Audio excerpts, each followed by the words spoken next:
ang mga unang balita sa umagang ito. Sitwasyon sa mga bus terminal, Pantalan at Paliparan ngayong Lunes Santo, aalamin live. Dali ng trapiko sa North at South Luzon Expressway, sisilipin din. Driver ng bus na nakabangga sa van na sinasakyan ng nasawing aktor na si A.J. Perez, sasampahan ng reklamo. Special Investigation Task Group, may lead na raw kaugnay ng naganap na carjacking sa sasakyan at pananaksak sa aktres na si Pilar Pilabil. Panibagong oil price hike, inaasahan niyo Semana Santa. Misa sa linggo ng palaspas sa Vatican, pinangunahan ni Pope Benedict XVI. At kasalang Prince William at Kate Middleton, ginawa ng spoof para sa commercial ng isang telecom company sa UK. Huwag pahuli. Tutok na sa unang balita.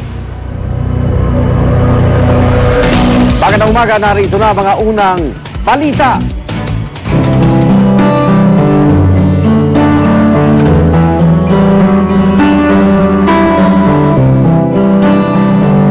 Pag-uwi sa probinsya para sa Semana Santa, dagsana sa Araneta Center Bus Terminal ngayong Lunes Santo. Nakaantabay naman ang mga kawani ng DOTC kayo din ng ilang medical officer para umalalay sa mga pasahero. May live report si Susan Enriquez. Yes, Arnold, sa mga oras na ito, dagsana nga po talaga ang mga kababayan natin na pauwi sa mga probinsya at sasakay sa iba't ibang bus, lalong-lalo na ho yung papunta dito sa may katimugang bahagi ng ating bansa. At para matiyak na magiging maayos po ang paglalakbay ng ating mga pasahero pauwi sa kanilang mga probinsya, ang bawat bus na bumibiyahe bago po umalis dito sa pinaka-terminal ay nagkakaroon ng masusing inspeksyon. Ayan, pati na yung mga bagahe na dala ng ating mga kababayan ay isa-isang ini-inspeksyon ng mga security guard. Kaya wag na ho kayo magdadala ng mga ipinagbabawal na bagay dahil yan po ay kukumpiskahin at yan naman po ay para na rin sa kaligtasan ng ating mga pasahero. Yung mga nakikita ho ninyo mga nakapila, yan po ay may mga ticket na at naghihintay na lamang sa oras ng kanilang mga biyahe dahil hinihintay pa rin naman yung mga bus na kanilang sasakyan habang yung mga ticketing office po dito ay puno pa rin dahil marami pa rin ho tayong mga kababayan na ngayon pa lamang bumibili ng kanilang mga ticket. Kung sakasakali may napapansin ho kayo na para daw hong nagkakaroon ng pag-i-increase, sudden increase sa mga pasahe, ay maaari nyo ipagbigay alam dito po sa pinaka-action center ng DOTC na naririto at nagbibigay po ng ayuda sa ating mga pasahero na nagkakaroon ho ng problema sa kanilang mga paglalakbay. Ang mga driver din po ng mga bus bago umalis ay sinasailalim nila sa blood pressure. Tinitingnan ho nila kung okay ba ang BP ng mga driver dahil kapag nasa biyahe na tayo, ang buhay ng mga pasahero ay nakasalalay sa mga driver kaya kailangan maganda po ang lagay ng kanilang mga katawan. Habang dito naman po ay napapansin din natin na itong mga taxi driver ho ay abalang-abala rin sa paghahantay ng kanilang mga pasahero kaya pinapaalalahanan din na wag ho mag-overcharge sa mga pasahero na kailangan nila ng serbisyo ng mga taxi dahil may mga dala ho silang mga bagahe, mga iba-ibang bagahe, mabibigat na bagahe na kailangan nilang isakay. So, pinapaalalahan na wag ho silang magsamantala. So, yun ho ang ating paalala sa ating mga bibiyahe mga pasahero. Kung hindi ho masyadong kailangan yung mga dalang gamit, iwanan na lamang po. Tiyakin na maganda ang lagay ng inyong katawan. Kung meron nararamdamang hindi maganda, maaari ho kayo pag-check up muna dito. Meron hong emergency station dito. Bahagi pa rin ng action center ng DOTC para magbigay ho ng serbisyong medikal doon sa ating mga kababayan. May mga nakantabay ho ditong first aid station.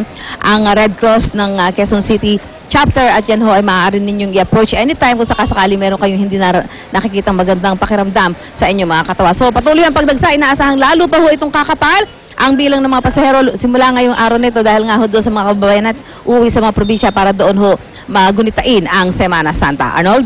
Maraming salamat, Susan Enriquez. Nagulat po live mula sa Cubao, Quezon City. Sa NAIA Terminal 3 naman, mahigpit na rin ang ipinapatupad na seguridad dahil sa patuloy na pagdagsa ng mga bakasyonista. May live report si Trisha Zafra. Trisha?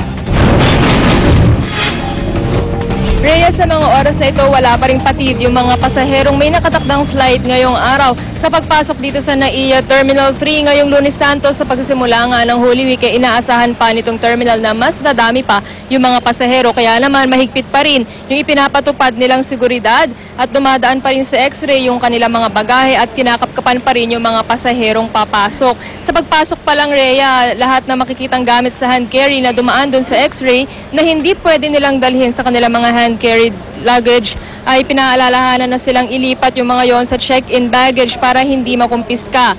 Malimit na nakukumpiska, Rhea, sa paglabag dito yung mga likidong lalampas sa 100 milliliters o 100 grams ang dami at pati payong kasi kinukonsidera raw nila itong weapon na pupwedeng makasakit.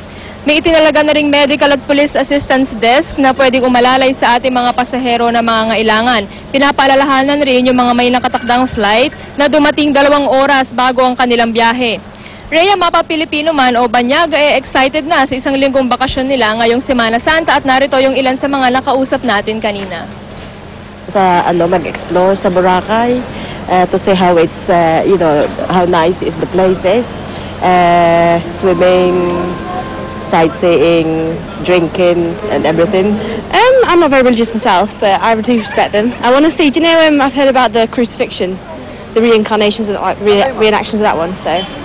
Punta lang sa Bora, tapos sa Guimaras, unwind lang, kasama yung mga kasi sa buong isang taon, ngayon lang ulit kami magkakasama-sama ng mga Rhea, sa mga oras na ito, wala pa namang abiso kung may kanselado o delayed na flight. Rhea? Maraming salamat, Trisha Zafra, nagulat live mula sa NAIA. Kamustahin naman natin yung sitwasyon sa daloy ng trapiko sa daan papuntang Bulacan, Tarlac, Pangasinan at iba pang probinsya sa Northern Luzon. Mula sa North Luzon Expressway, may live report si Oscar Oida. Oscar? Yes, Igan, sa mga sandali ito ay nandito pa rin tayo sa may traffic control room ng NLEX at nakatutok ng maigi ang mga tao dito sa pag-monitor ng buong kahabaan ng North Luzon Expressway, lalo pat ngayon ay Lunes Santo at inaasang unang araw ng pagdagsa ng ating mga kabayang magsisipag tungo sa kanilang mga probinsya para sa Semana Santa. Pero sa mga sandali ito, Igan, ay nanatiling maayos pa naman ang daloy ng trapiko sa buong kahabaan ng North Luzon Expressway, maging dito sa may Balintawak Toll Plaza kung saan inaasahan unang magkakaroon ng pagpila yung mga sasakyan. Maayos pa yung daloy ng trapiko hanggang makaabot po dyan sa may area ng Dau. Wala pa rin tayong pinoproblema. Samantala nito nakarang araw, Iga, napag-alaman natin na nagkaroon pa na ng dagdag sa mga bilang ng mga motorista nagsipagbiyahe dito sa may North Luzon Expressway nito nakarang Sabado at Linggo at suspetsa nga may posibilidad na maaring ilan na sa mga ito ay kasama na sa mga bulto ng mga motorista magsipagbiyahe ngayong Semana Santa, kaya maaari daw mabawasan yung mga magsisipagbiyahe ngayong linggo. Ganun pa man ay hindi pa rin to nakatutok pa rin yung mga tauhan ng North Luzon Expressway dahil sa kasaysayan nga tuwing Semana Santa ay talagang nadadagdagan ng higit 20% itong bilang ng mga sakyan dumadaan, lalo pa pagsasapit na itong Wednesday, Holy Wednesday at Monday, Thursday. Igan? Maraming salamat. Oscar Oida, nagulat po live mula sa NLEX. Mula naman sa NLEX, alamin din natin ang latest sa traffic sa South Luzon Expressway. May live report si Lala Roque. Lala? Rhea, dito naman sa SLEX, ayon sa monitoring ng Minatol Expressway system, ay merong aksidenteng naitala dito, particular northbound sa may ibaba ng Bilibid Overpass. Yan ay sa may Susana Heights, kung saan nagkabanggaan ng 2 bus. Ito ay sa pagitan ng isang shuttle bus at Lucena Lines. 3 rin ang napaulat na sugatan, kabilang dito ang driver ng Lucena Lines. Hanggang sa mga sandaling ito ay nariyan pa sa lugar na yan ang 2 bus na yan. 4:18 nangyari to, pero nandyan pa, kaya asahan na ng mga motorista natin na bahagya silang babagal pagdating sa lugar na yan ng Susana Heights sa ilalim ng Bilibid Overpass. Pero pagkatapos niyan,